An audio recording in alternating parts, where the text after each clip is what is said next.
Hello guys and welcome to SteveKnows. What a crazy week it's been. We've got like free content, new games coming soon. There's also some speculation that's going around, some rumors that I want to nip in the bud because they're just not true. So enough chin wagging, let's get started.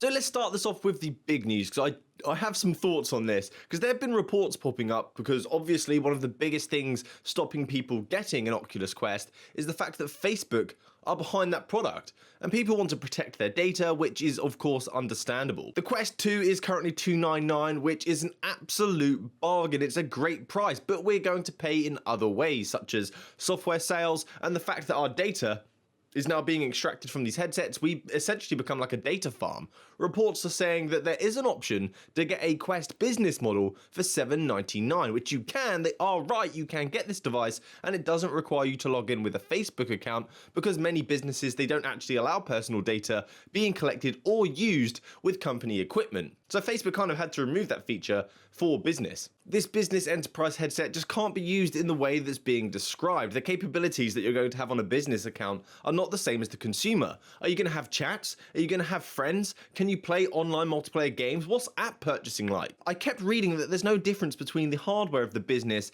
and the consumer headset, but the software inside it is different. So I went through the documentation going into detective mode, and you can see easily that the apps available on each of these stores, on each of these headsets, are different. The consumer store, you have the Oculus store and AppLab. The business one, you have business channels, which are business Oculus applications, and this route for you to be able to distribute your own apps across your company if you want to. So I'm not convinced that this business headset can be used for the purpose that some reports out there are saying. So I just wanted to set the record straight, because I know you might be getting excited.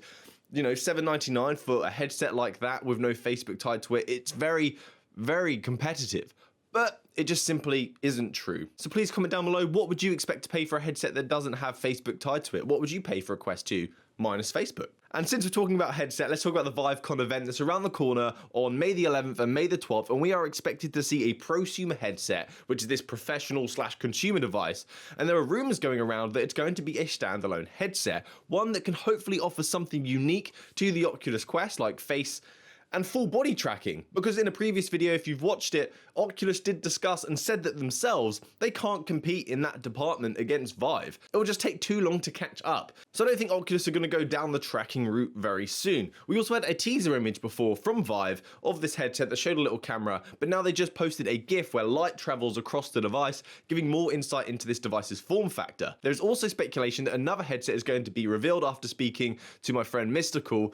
Vive was in their Discord dropping hints about what could be occurring in that event, and they said that one of the devices that have recently been spoken about on the channel should be featured. So that could be the Proton, which I think is more likely because that's what they spoke about, or perhaps the Vive Air, which was supposed to be this kind of fitness focused device, which kind of came out and said it was fake news. So one of those two headsets on top of a prosumer headset, I'm excited to see, but I predict Proton for that. I just really, really hope they're going to deliver something special, and we're not going to have another Cosmos incident. They need to bury that hatchet. And I'm also very curious to what their game support is going to be like, because, you know, if you're a consumer, you've bought one of these headsets, it's going to be about the games. And a recent report from a GDC survey has come back and said that the majority of VR developers are working on content for the Oculus Quest. So they took a poll of about 3,000 devs, and 52% said the Quest was their focus.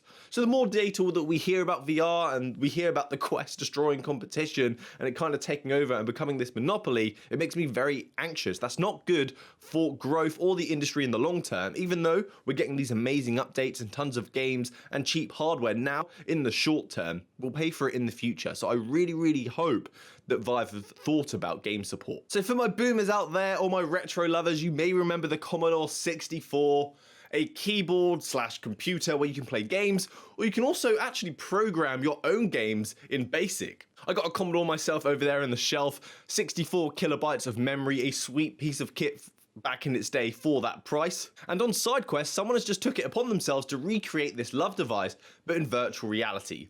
So you can have your old CRT screen, your floppy disk drive, and your Commodore right in front of you. And it kind of reminds me of Ready Player 2, if you've read the book, where they go back to the 80s and they're in the basement surrounded by all this nostalgia. And in this emulator, you can also add your own ROM, so you can play games that you may have played back in the day, such as Cyberball. Please shout out if anyone's played that, comment down below.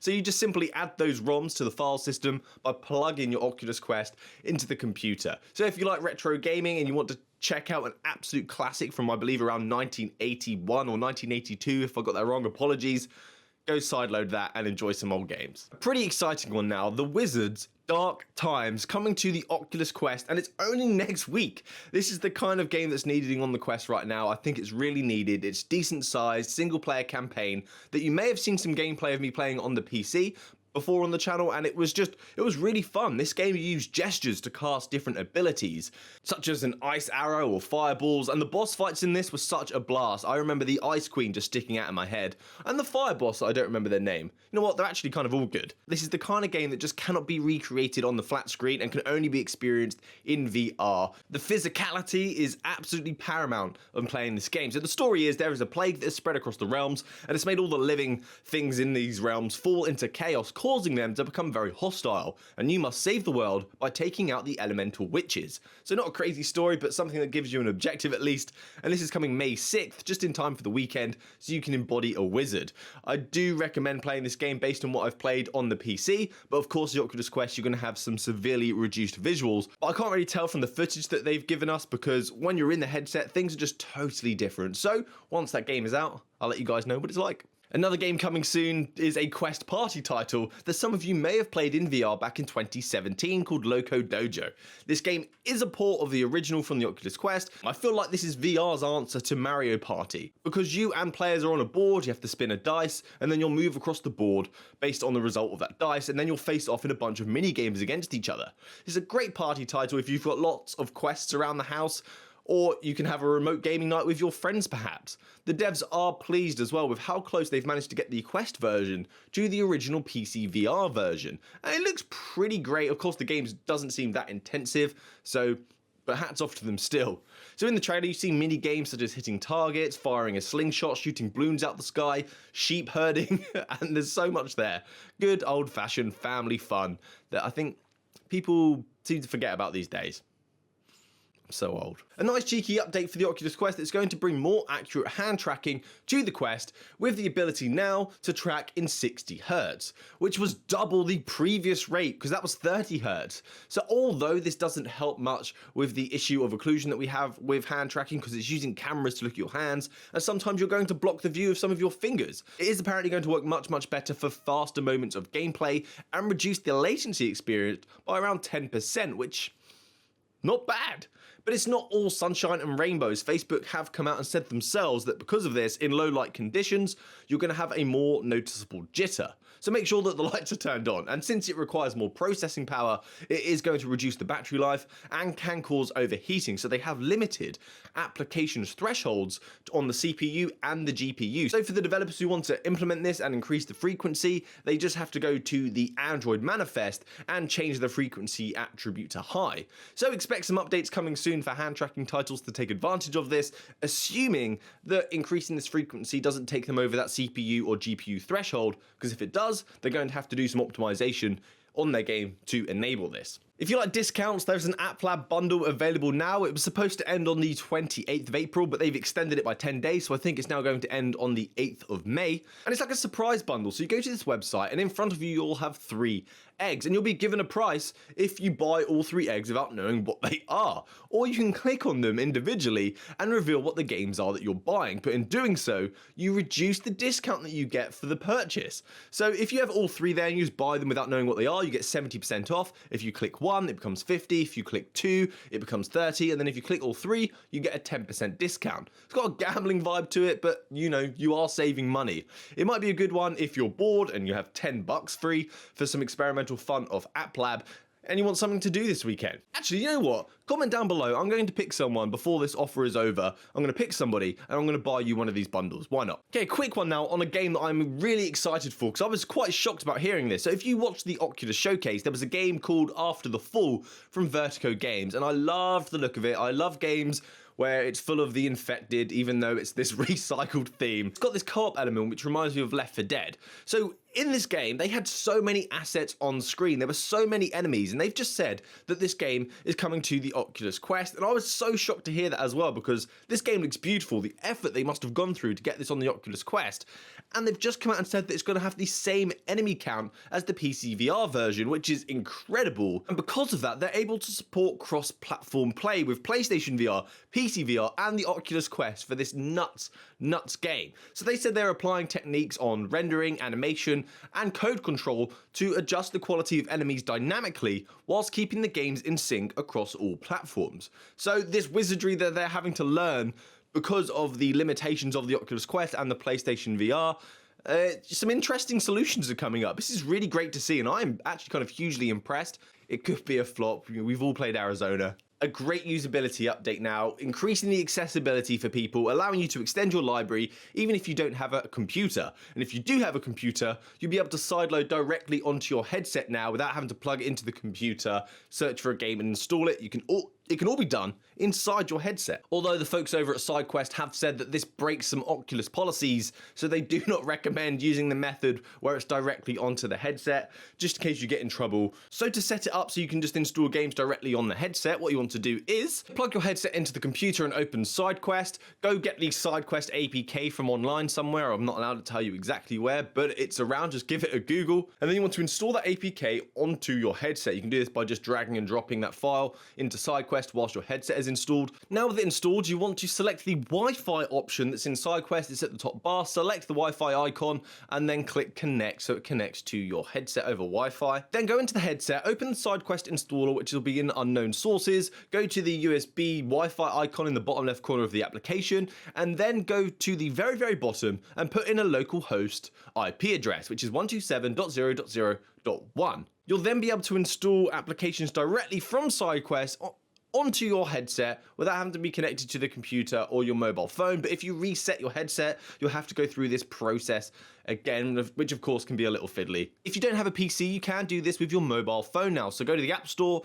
look for SideQuest, install it onto your mobile phone, and then plug your mobile phone directly into the USB-C port on your Oculus Quest, and then you can press the Wi-Fi USB icon that's in the application in the bottom left, and then connect to that headset, and you can then install games from your phone onto your Oculus Quest. This is a great method, especially if you're out on the go, and you're not near a computer, you want to play something new. It's a nice touch. And it allows more people in to play virtual reality titles, so great news, SideQuest. Another huge one that has happened this week. If you play PC VR and you have a smartphone, you need to download this right now, and it's free. So DecaMove have just opened up their DecaMove beta, which allows users to turn their mobile phone into a DecaMove device that will enable hip tracking in Steam VR games. So this hip tracking is going to give you a more natural way of moving and interacting with the world that resembles real life.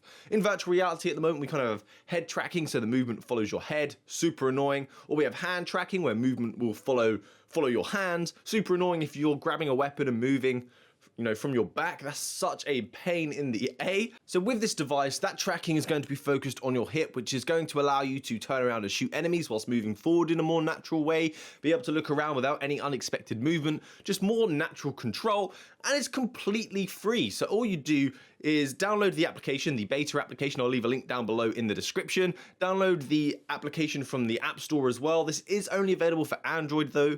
And once you're set up, you'll put the phone in your pocket and it will use the accelerometer and the compass of your phone in order to track your orientation and kind of the movement that's occurring at your hip. I will leave a link to Tyrell's video because he just did such an incredible video explaining the different types of movement, the troubleshooting, examples, the setup, just did such a fantastic job. So I'll leave a link to that down below in the description so you guys can check that out if you're having trouble setting up. Crysis VR 2 just got a co-op support as well, so now you can team up with a friend in this game and take out the drug syndicates together. And it also has haptic support, so if you both have a B-haptic suit, you can have a real immersive experience together. This sounds great, two vests, two quests, when a friend's over, it will be such such a blast. This game is available on AppLab, and this update's available for all platforms as well, so hats off to you devs, great job. Finally, I do want to end this and give a nice shout out to the absolute legend among men in VR, and that is Eric for President. Because he recently just changed his channel to be about a virtual reality movement, VR for good, about making the world better because of virtual reality. So his content, the content that he's making now on the channel, is non-profit, so anything that's on Patreon, any advertisement, any sponsorships, is all going to VR related charities. So please, if you can support the VR cause, go check out his channel, I'll link it down below.